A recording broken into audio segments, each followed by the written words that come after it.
You feel it, don't you? That ache in your heart that feels more like an ache in your hands. It's the feeling of a clenched fist. You're holding on so tight to someone, to a memory, to what you thought the future would be, that your knuckles are white and your muscles are screaming. Every day feels like you're trying to hold water in your hands.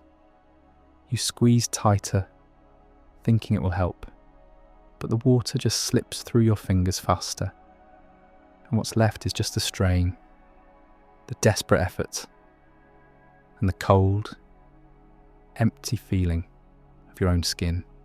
You're swimming against a current so powerful, it feels like the river of life itself is trying to pull you apart from them.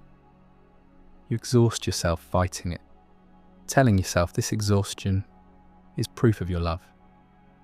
You think, if I just swim harder, if I just hold on tighter, I can overcome this, I can make it work. But the river doesn't care about your effort. It only knows its own direction. And right now, its direction is not your direction. That divergence, that slow, painful pulling away, feels like a personal failure, like a judgment on the quality of your love. But what if it isn't? What if that fight isn't love? What if it's just a fight? We've all been told the same story. Love is a battle. Love means never giving up.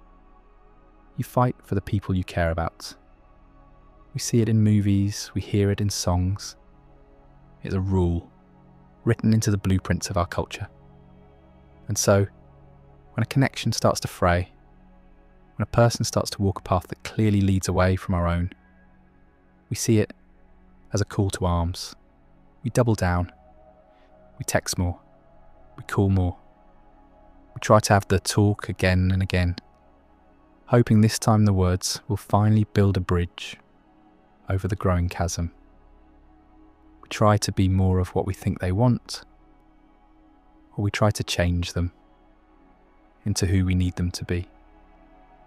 We are essentially trying to bend the architecture of two separate realities to force them to remain one. It's a noble effort, born from a place of deep care, but it's also an effort born from an old, outdated understanding of how connections are meant to work. Think about it. Think of your life as a long journey on a train. People get on at different stations. Some are just there for a short ride between two stops. They might share a laugh with you, offer you a piece of gum, or ask you for the time. They are there for a moment, and their presence serves a small, specific purpose. Then they get off. You don't chase after them, pulling the emergency brake and demanding they stay.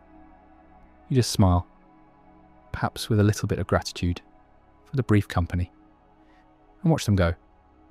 Others are on the train for a much longer journey with you. They sit in your compartment for several major stops, sharing meals, stories, and long, quiet stretches of the ride. These are the deep friendships, the significant relationships. They help shape who you are. But for many of them, there is also a final station, a destination that is theirs, but not yours. The pain comes when we treat everyone who gets on our train as if they've promised to ride with us to the very end of the line. When their station approaches, we chain ourselves to them. We block the door. We beg them to stay. We ignore the fact that their ticket was always for a different destination. We're so afraid of the empty seat next to us that we're willing to hold someone hostage, to deny them their own journey, just to avoid the feeling of being alone. This is the pain of the clenched fist. It's not just the pain of potential loss. It's the pain of resisting the natural flow of reality. It's the friction, burn you get from holding onto a rope that's being pulled away. The connection itself isn't what's hurting you. The holding on is what's hurting you. And here is the paradox we rarely talk about. The more you clench your fist to hold on, the more you crush the very thing you're trying to save. A connection, a person's love, their spirit. It's like a butterfly. If you hold it in an open palm, it may choose to stay for a while, to rest, to share its beauty. But the moment you close your hand, you either crush it or it dies from lack of air. Or, if it's strong, it struggles and fights until it can break free. And it will never, ever come back to that closed fist. Love cannot breathe in a prison of expectation. It cannot survive in a space of control. The very act of trying to possess it, to guarantee it, is what ensures its destruction. So we have to ask a difficult question. Is this thing we call not giving up actually an act of love, or is it an act of ego? Is it about honouring the connection, or is it about avoiding the personal pain of change and loss? Often we are fighting to preserve a version of the past, a version of ourselves that only existed in relation to that person. We are fighting against our own evolution because that person was a key part of our old identity. Letting them go feels like letting a part of ourselves die. And in a way it is. But a part of you must die for a new part of you to be born.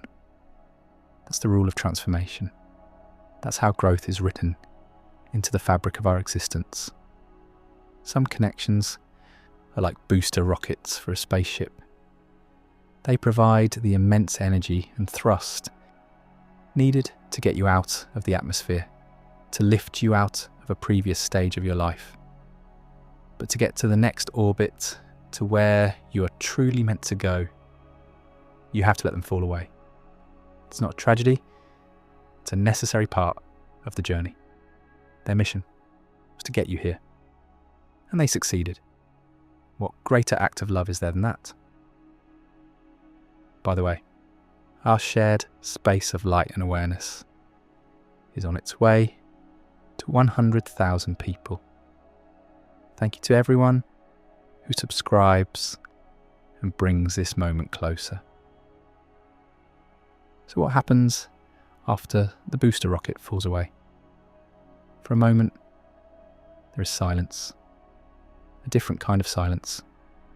Not the strained silence of a difficult conversation, but the vast, quiet hum of a new orbit. This is the moment you transition from the pain of the clenched fist to the grace of an open hand. And at first, that open hand feels terrifyingly empty.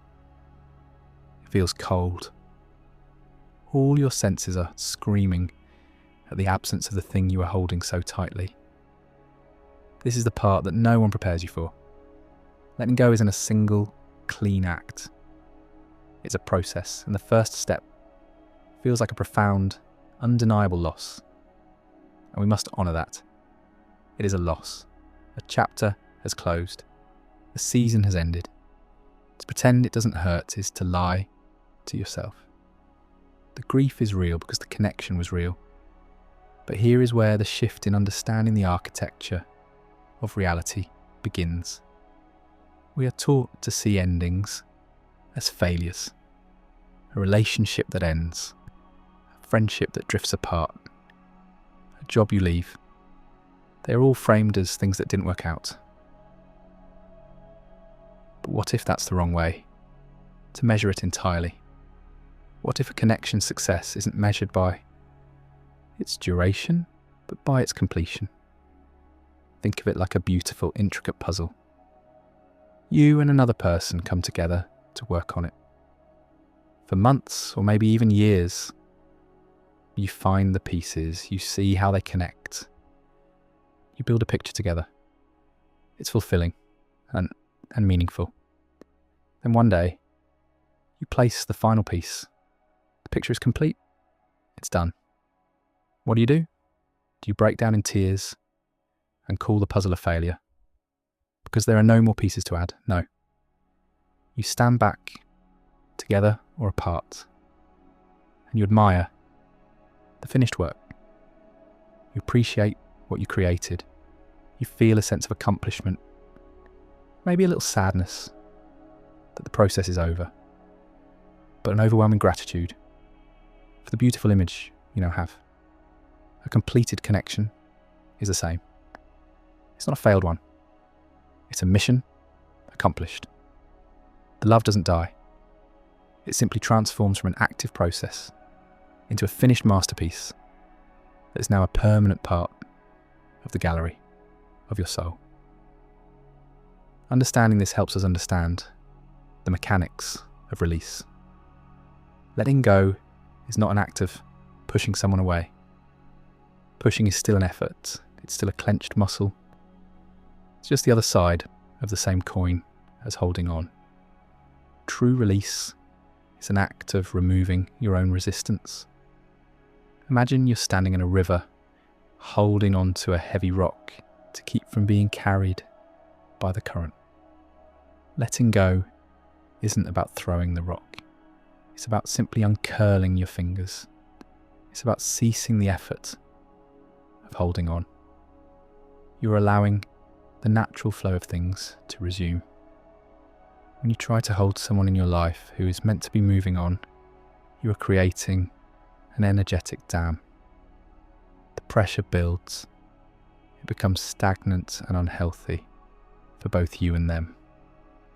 You are holding them in a reality that is no longer theirs, and you are keeping yourself in a reality that is no longer serving you. The act of letting go with love is the act of dismantling that dam. You're saying, with your whole being, your journey is as sacred as my own. I release you from the job of making me happy. I release you from the weight of my expectations. I love you enough to want you to be on your correct path, even if it leads away from me. This is the ultimate act of trust. It's a silent communication with the universe, with the way everything works.